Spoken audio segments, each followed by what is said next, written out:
আপনি কি গর্ভবতী এবং ব্লাড সুগার নিয়ে চিন্তিত?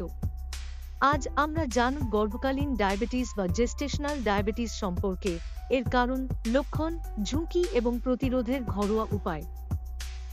গর্ভকালীন ডায়াবেটিস কি? এটি একটি সাময়িক ডায়াবেটিস যা গর্ভাবস্থায় প্রথম ধরা পড়ে। হরমোনজনিত পরিবর্তনের কারণে শরীর ঠিকভাবে ইনসুলিন ব্যবহার করতে পারে না। কিভাবে বুঝবেন আপনি আক্রান্ত? এর কিছু সাধারণ লক্ষণগুলো হল: অতিরিক্ত তৃষ্ণা, ঘন ঘন প্রস্রাব, ক্লান্তিভাব, ঝাপসা দেখা, অস্বাভাবিক ক্ষুধা। অনেক সময় লক্ষণ নাও থাকতে পারে, তাই গর্ভাবস্থার মাঝামাঝি সময় গ্লুকোজ টেস্ট করানো হয়। ঝুঁকি কার বেশি?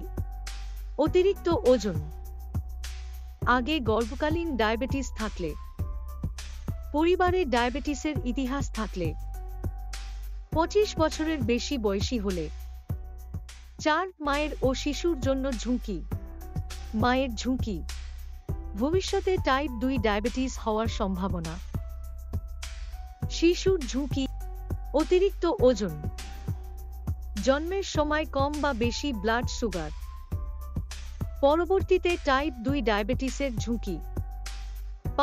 নিয়ন্ত্রণের উপায়: খাদ্য নিয়ন্ত্রণ, ফাইবারযুক্ত খাবার, সবজি, ওটস, হালকা শর্করা, লাল চাল, ব্রাউন রাইস, চিনি ও মিষ্টি খাবার এড়িয়ে চলা। হালকা ব্যায়াম, হাঁটা, যোগা, গর্ভাবস্থার জন্য উপযোগী স্ট্রেচিং। নিয়মিত ব্লাড সুগার পরীক্ষা, চিকিৎসকের পরামর্শমতো ওষুধ বা ইনসুলিন গ্রহণ। গর্ভকালীন ডায়াবেটিস অল্প সচেতনতায় নিয়ন্ত্রণে রাখা সম্ভব। নিজের যত্ন নিন, সুস্থ থাকুন এবং ভবিষ্যৎ প্রজন্মকে সুস্থ রাখুন।